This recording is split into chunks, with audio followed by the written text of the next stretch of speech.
আমার বাঙালিকে কিছু বলার নেই। বাঙালিরা হচ্ছে শালা লাতখোরের জাত।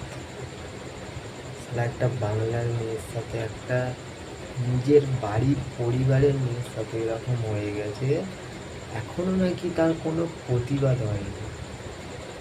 বাংলার লোক কি সব নাকে সর্ষের তেল দিয়ে ঘুমোচ্ছে, না সরকারের লক্ষ্মীর ভাণ্ডার পেয়ে সেই টাকায় খেয়ে ঘুমোচ্ছে?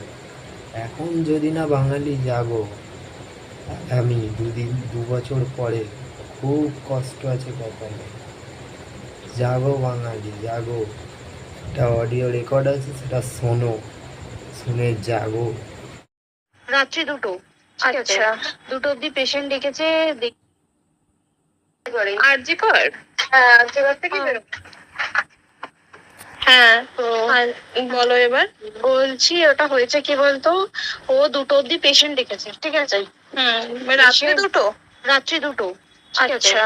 2টো অব্দি পেশেন্ট ডেকেছে, দেখে রুমে এসে অনলাইনে অর্ডার করে 4জন বন্ধু মিলে খেয়েছে, ডিনার করেছে। হুম। করে ও খুব টায়ার্ড ছিল, যেহেতু 36 ঘন্টা ডিউটি ছিল, টায়ার্ড ছিল। ও কি করেছে, ওই সেমিনার রুমে গিয়ে শুয়ে পড়েছে একটা রেড কালারের ব্ল্যাঙ্কেট ঢাকা দিয়ে। তারপরে মানে সেমিনার রুমে এমনি কি তোমাদের ওরকম সেমিনার রুমে টুমে ঘুমানো হয়? মানে আমি যদিও কোনো আইডিয়া নেই, ওই জন্য জিজ্ঞেস করছি। না, এবার একটা রেসিডেন্টাল ডক্টর রুমস থাকে, আচ্ছা। বুঝতে পেরেছিস, তারপরেও সেমিনার থাকে। এবার হুম। সেমিনারে একটা বেড থাকে, আর ডক্টরস রুমে 2-3টে যেরকম বড় ঘর হবে সেরকম বেড পাতা থাকে। আচ্ছা আচ্ছা। মেনলি ডক্টরস রুমে শোয়ার কথা, ঠিক আছে। হয়েছিল কি, ওকে বডিটা পাওয়া গেছে সেমিনার রুমে, কিন্তু ঘুমাচ্ছিল ডক্টরস রুমে। যে রুমটা তোর এখন ভাঙা হয়েছে, দেখেছিস রুমটা ভেঙেছে, একটা ভিডিও ঠিক বাথরুমের পাশেই, ঠিক আছে। মানে বাথরুমটাকে অজুহাত দিয়ে ওই রুমের দেয়ালটা ভেঙে দিয়েছে। অ্যাকচুয়াল কাণ্ডটা ঘটেছে তোর ইয়েতে, ওই রুমটার ভেতরে, ডক্টরস রুমে। ডক্টরস রুমে একটা ঘটনাটা ঘটেছে, ওই বডিটাকে ধস্তাধস্তি। রুমে ওই দিন আর কেউ ছিল না, খালি মানে অনলি ওই দিকটাই ঘুমোচ্ছিল। হ্যাঁ, এবার তোকে আমি বলি, অন কলে নিশ্চয়ই একজন থাকবে না, ওর জুনিয়র সিনিয়র মিলে থাকে। এমনকি থার্ড ইয়ার একজন থাকবে, সেকেন্ড ইয়ার একজন থাকবে, প্লাস ফার্স্ট ইয়ারের ইন্টার্নশিপরা যারা থাকে তারা ইন্টার্নরা থাকে। আর চেস্ট এমন একটা ওয়ার্ড হচ্ছে, কোভিড এর পর থেকে প্রায় হামেশাই সবার শ্বাসকষ্ট হচ্ছে, মানে আসছে মানেই শ্বাসকষ্ট হচ্ছে। আর চেস্ট ওয়ার্ড আর চেস্ট মেডিসিন দুটোই পাশাপাশি ওয়ার্ড, ঠিক আছে। তো কেউ কি শুনতে পায়নি? কেউ শুনতে পায়নি। ওটাই তো আমি ওই দিনকে ওটাই ভাবছিলাম। এবার দেখ, ধস্তাধস্তি করাতে একটা নিশ্চয়ই চিৎকার হয়, একটা ভাইলেন্ট হয়, বুঝতে পেরেছিস। তারপরে আবার কি, যে 4জন ওর সাথে খেয়েছে তারা কোথায়, তারা কেন মিডিয়ার সামনে আসছে না? তাই তো, তারা কেন আসছে না? তোমার ওই দিন ডিউটি ছিল না রাতে? ওই দিনকে আমি নাইটে ডিউটি করছিলাম। আচ্ছা। আমি নাইটে ডিউটি করে এসেছি, আমার লাস্ট নাইট ছিল। তো আমার তো 3 দিন নাইট থাকে, 3 দিন নাইট থাকার পর লাস্ট নাইট ছিল। লাস্ট নাইটের পর বুধবার আমার লাস্ট নাইট, বুধবার রাতে ঘটনাটা ঘটেছে। আমি বাড়িতে এসেছি, রীতিমতো বাড়িতে এসে শুয়ে পড়েছি। 3টের সময় আমার কাছে ফোন এসছে যে সবাইকে ডেকে পাঠিয়েছে, ইমিডিয়েট আয়। তখন গিয়ে দেখি আরজি করে এই অবস্থা, পুরো গোটা হাসপাতালকে ডেকে পাঠিয়েছিল। গিয়ে দেখি পুলিশ ছয়লা, মানে আর ওকে যেভাবে, আমি তো বডিটা দেখেছি রে, মানে আমাদের এখনো পর্যন্ত চোখ থেকে নামছে না। রীতিমতো মনে হচ্ছে মেয়েটা যেন আমাদের পাশে পাশে ঘুরছে, একদম এরকম, মানে মানে অদৃশ্যমান। মানে আমরা এরকম ভাবতে পারছি না যে এরকম ভূত থাকে বা একটা স্পিরিট থাকে বা কিছু। এখন আমরা বুঝতে পারছি না, ওর আত্মাটা এখনো ঘুরছে আমাদের আশেপাশে। দেখ, ওর আমার তলাটায় নাকি, তো ওর থেকে ও থাকে 4 তলায়। 4 তলায় ঘটনাটা ঘটেছে, ঠিক 2টো ফ্লোর নিচেই আমি থাকি, আমার রুমটা, ঠিক আছে। কিন্তু তাও আতঙ্কে আমরা মানে একদম স্তব্ধ হয়ে গেছে আর্যিকরটা। কিন্তু ব্যাপারটা হচ্ছে, তাহলে ডক্টর রুম থেকে ওকে সেমিনার রুমে নিয়ে যাওয়া হয়েছে? হ্যাঁ, অবশ্যই নিয়ে যাওয়া হয়েছে। এবার দেখ, নিয়ে যাওয়া হয়েছে, ওকে যেভাবে মারা হয়েছে এটা একার পক্ষে অসম্ভব, দিস ইজ এ ইম্পসিবল। পুরোপুরি গ্যাং রেপ ছাড়া কোনো কিছু নয়।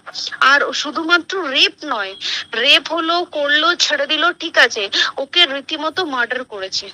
মানে মানে হিসেব মতো যা বুঝছি, মানে তোমার কথাতে হ্যাঁ। ওটা হচ্ছে ওর ওই বন্ধু বান্ধব মেয়েতে জড়িত। এক্স্যাক্টলি, হয় ওর বন্ধু বান্ধব কেউ, ঠিক আছে, মানে 4 জনের মধ্যে কেউ, আইদার ওকে এমন কিছু করতে বলতে, দেখ বড় বড় কোম্পানিতেও তো এরকম হয়, মানে হুম। হয় তুমি আমার সাথে কম্প্রোমাইজ করো, নয় তুমি চাকরি ছেড়ে চলে যাও, হয় তো।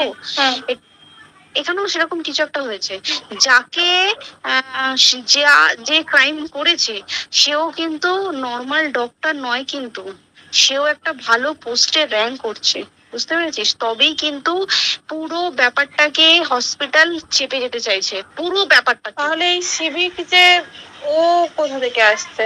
এবার তোকে আমি বলি ওটা কোথা থেকে আসছে। আমাদের প্রিন্সিপাল চেঞ্জ হয়ে গেছে, ডেপুটি সুপার চেঞ্জ হয়ে গেছে, তারপরে আমাদের ওই অ্যাসিস্ট্যান্ট সুপার চেঞ্জ, সব চেঞ্জ হয়ে গেছে। হ্যাঁ। তারপরে যে ওয়ার্ডে ডাক্তাররা ছিল, সিস্টাররা ছিল, ওয়ার্ড বয়রা ছিল, মাসিরা ছিল, সবাইকে ডেকে এখন সাসপেন্ড করা হয়েছে। তারা কোথাও যেতে পারবে না, রোজ গিয়ে কোর্টে গিয়ে দেখা করছে, আজকেও কোর্টে গেছিল সবাই। হুম। তারপরে তারপরে তোমার তোর এগুলো হলো, তারপরে তোর কি বলে, আরে বল না, ওই সিবিআই এটা হয়েছে কি, মানে ও সে সঞ্জয় রায় যে ধরা পড়েছে, হুম। অ্যাকচুয়াল কিন্তু ও নেই, হুম। ঠিক আছে, ওর এতটা ক্ষমতাই হয় না, ও অত রাত্রে কি করতে যাবে, অত রাত্রে ওখানে কি করতে যাবে? ওর না পেশেন্ট, ও নাকি বলছে দালাল পেশেন্ট নিয়ে গেছে, তো পেশেন্ট নিয়ে যখন গেছে দিদিটার রুমে যখন যাবে, নিশ্চয়ই দিদিটার রুমে কোনো কাগজপত্র দেখাতে যাবে, সেই অবস্থায় গিয়ে দেখে যে এরকম এরকম ঘটনা, তা ঝাঁপিয়ে পড়েছে ওর উপরে। হুম। এরকম কিছু নেই, তাও কিছু নয়, শুধু গেছে দেখছে ড্রিঙ্ক অবস্থায়, ওকে ক্যামেরায় দেখা গেছে ড্রিঙ্ক অবস্থায় গেছে আর এসছে, এইটুকুই দেখা গেছে। তারপরে হচ্ছে কি, তোর অনেক রকম, এখানে অনেক রকম ব্যাপার আছে। যে দিনকে ঘটনাটা ঘটে তার ঠিক 2 দিন পরে ওই সেমিনার বাথরুমের অজুহাত দিয়ে ডক্টর যে রুমের দেওয়ালটা আছে ওই দেওয়ালটা ভেঙে দিয়েছে। কেন? প্রথমে ওকে বললো সুসাইড করেছে, আমাদের যখন ফার্স্ট খবর আছে তখন সুসাইড করেছে। হুম। তারপরে যখন হসপিটালে যাই তখন গিয়ে শুনছি নাকি না সুসাইড করেনি, এটা রেপ করেছে, রেপ করে মার্ডার করা হয়েছে। হুম। বুঝতে পারলি, এখানে বিশাল বড় একটা গেম চলছে। আর যে ওর উপর কি রাগ ছিল মানে? হ্যাঁ হ্যাঁ হ্যাঁ হ্যাঁ হ্যাঁ হ্যাঁ একদম আমি তোকে কি বললাম, শোন, তুই যদি কারোর সাথে কম্প্রোমাইজ করে তাহলে তোর পোস্ট বাড়বে, তুই কারোর সাথে কম্প্রোমাইজ করবি না তোকে মার্ডার করে দেবে, মানে ওরকম টাইপের কিছু বলতো? এরকমই টাইপের কিছু একটা ছিল। আইদার খুব রাফ, মানে খুব রাগ, খুব মানে খুব ওর উপরে খুব ফ্রাস্ট্রেশন ছিল, যারই ছিল খুব ফ্রাস্ট্রেশন ছিল, শুধু ওকে মারিনি রে, রীতিমতো মার্ডার করেছে। ওর যে ক্ল্যাচারটা ছিল, ওর ইউরিন, সেটা ওর ইউরিনের রাস্তায় ক্ল্যাচারটা ঢুকিয়ে দিয়েছে, তুই জানিস? মানে কি বলবো, মানে ওকে দেখা যাচ্ছে না, আমরা তো দেখেছি নিজের চোখে, ওকে দেখা যাচ্ছে না, মানে একটা মৃত্যু কতটা, মানে এইটা মানে প্রচন্ড কষ্ট পেয়ে একটা মেয়ে মারা গেল। আর ওর যে গলাটা চেপে ধরেছে, ওর ওই চেপে ধরাতে মানে এতটাই জোরে চেপে ধরেছে যে ওর চোখ ফেটে রক্ত বেরিয়েছে, বুঝতে পেরেছিস? মানে কি বলতো, যদি ধরা পড়ে না, উচিত মানে যারা এটার সঙ্গে দায়ী না। আর এই যে সিবিআইটা হয়েছে, সিবিআইটা একমাত্র আমাদের জোরেতেই সিবিআইটা এসছে, মানে আমরা ওই সঞ্জয় রায় একার পক্ষে সম্ভব না এইসব। তারপরে পোস্টমর্টম রিপোর্টে তুই জানিস ওই আমাদের ভাজাইনা থেকে 150 গ্রাম স্পাম বেরিয়েছে। পোস্টমর্টম রিপোর্ট 150 গ্রাম স্পাম, মানে বুঝতে পারছিস? Not a calculated, minimum minimum কম করে 6 থেকে 7 জন করেছে অপারেট।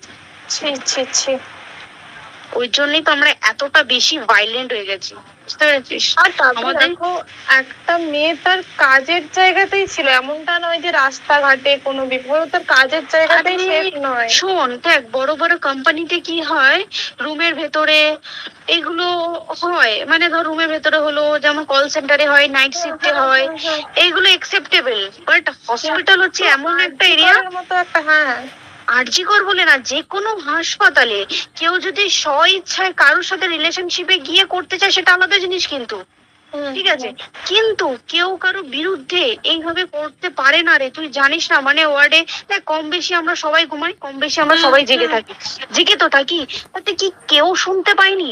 তার কি একদম ভায়োলেন্স ছিল না? যদি কেউ না শুনতে পারে তাহলে ওর খাবারে কেউ কিছু মিশিয়েছিল, তাই কি না?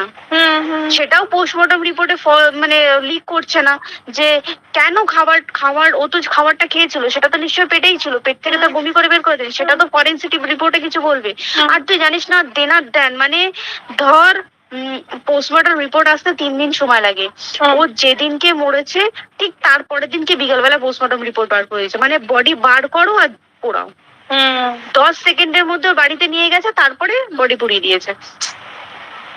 মানে কি বলবো, হসপিটাল, মমতা ব্যানার্জি, সবাই মানে তৃণমূল প্রত্যেক সবাই এটাকে পুরোটাই কেসটাকে চাপা দিতে চাইছে, পুরোটা। তবে তুই ভাব যে মানুষটাকে এত ক্ষতবিক্ষত ভাবে মেরেছে, তাকে অভিষেক ব্যানার রেপ কি কলকাতায় প্রথম হলো? নয়, বিভিন্ন জায়গায় বিভিন্ন ভাবে রেপ হয়েছে, ধরা পড়েছে, ফাঁসি হয়েছে কি জেল হয়েছে। অভিষেক বন্দ্যোপাধ্যায় কেন বললো জাস্ট তোর কি বলে এনকাউন্টার করতে?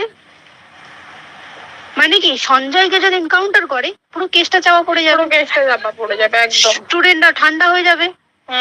আর আমরা সেটা মানবো না, আমরা সেটা হতেই দেব না। তাতে যদি চাকরি মানে আরজিকরটাকে সিল করতে হয় তাতেও আমরা রাজি আছি, সিল করে দেওয়া হোক, আরজিকর সিল করে দেবে মনে হচ্ছে যদি ঠিকঠাক ভাবে। এবার ওই জন্য আমাদের দাবিতে সিবিআই এসছে। এবার তুই একটা কথা বল, যখন দেখতে পাচ্ছে মমতা ব্যানার্জি যে কলকাতা পুলিশ আমাদের জন্য কিছু করতে পারছে না, আমরা কিছু মানতে পারছি না, 7 দিন ধরে বার করতে পারছে না, তাহলে সেটা 2-3 দিনের মধ্যে কেন হ্যান্ড ওভার করে দিল না? তাই কি না? তারপরে দেখ পিডব্লিউডি ওটা লো পোস্টের মানুষ, মানে যারা ভাঙচুর করে, মানে সিমেন্টে যারা কাজ করে তাদেরকে পিডব্লিউডি বলে। এবার পিডব্লিউডি নিশ্চয়ই হায়ার অথরিটি থেকে অর্ডার এসছে তবেই ওরা গিয়ে ভেঙেছে, ওরা নিশ্চয়ই পাগল নয় দুম করে গিয়ে কোনো গভর্নমেন্ট প্রপার্টি ভেঙে দেবে। অর্ডারটা কে পাস করলো যে এখনই চেস্ট ওয়ার্ডটাকে ভাঙতে হলো? সিবিআই আসা পর্যন্ত অপেক্ষা করতে পারতো। কারণ আজকে অত বড় বিক্ষোভ হবার কারণ কি হচ্ছে? একটাই কারণ যে মেয়েটি মারা গেছে, ঠিক আছে, কিন্তু তাকে এত বেশি মলেস্ট করে, এত বেশি রেপ করে বেশি ওকে মেরেছে, তার কি কোনো প্রতিবাদ নেই? তুই কোথায় সেভ পাবি তুই আমাকে বল?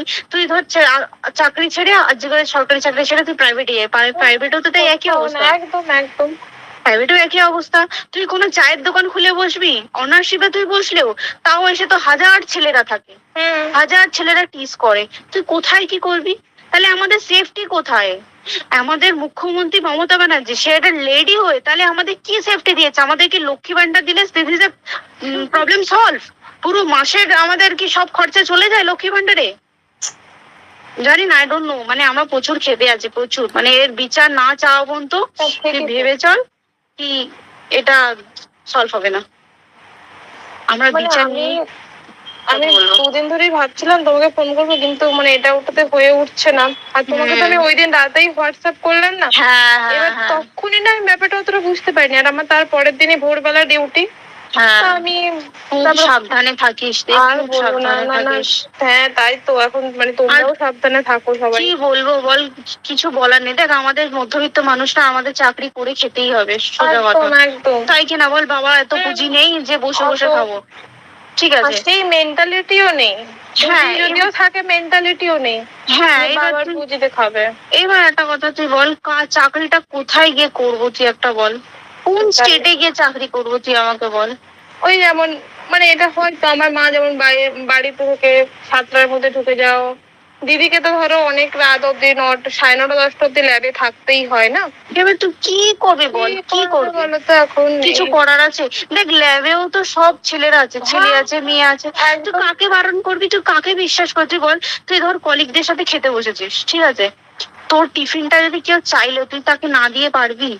না, একদমই। আর কার মনে যে কি আছে সেটাই তো কি বলবি বল? এবার তুই বল, খাবারটা যে খাবি, তোর টিফিন কেউ চাইলো বা তোকে যদি কেউ বললো একটু খা, যেমন আমরা শেয়ারে হয় স্কুলে, যেটা আমাদের হয়, যেটা হ্যাঁ স্বাভাবিক, এটা সবার, এটা তো স্বাভাবিক। তুই বল তাতে যদি এরকম অবস্থা হয় তাহলে কি করবে মানুষ, তুই আমাকে বল?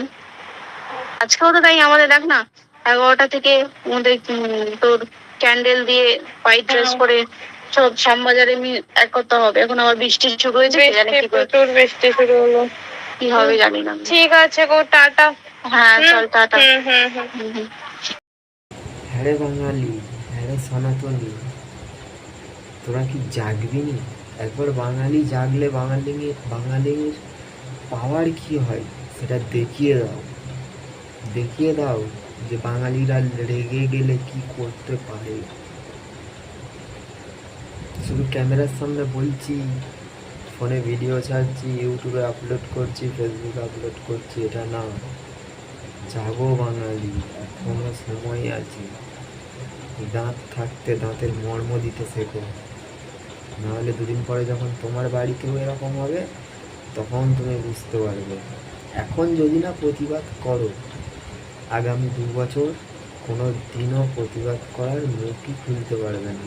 তখন দেখবে তোমার কাছে কেউ দাঁড়াচ্ছে না। এখন যা হচ্ছে, যা মানুষ বেরোচ্ছে, যা মানুষ দাঁড়াচ্ছে, রুখে দাঁড়াচ্ছে, এখন যদি না তোমরা দাঁড়াতে পারো, আগামী 2 বছরে কোনো দিনও দাঁড়াতে পারবে না। যদি বাঁচতে চাও হাওয়াই চটি বাদ দাও, একটাই নাম, জয় শ্রীরাম।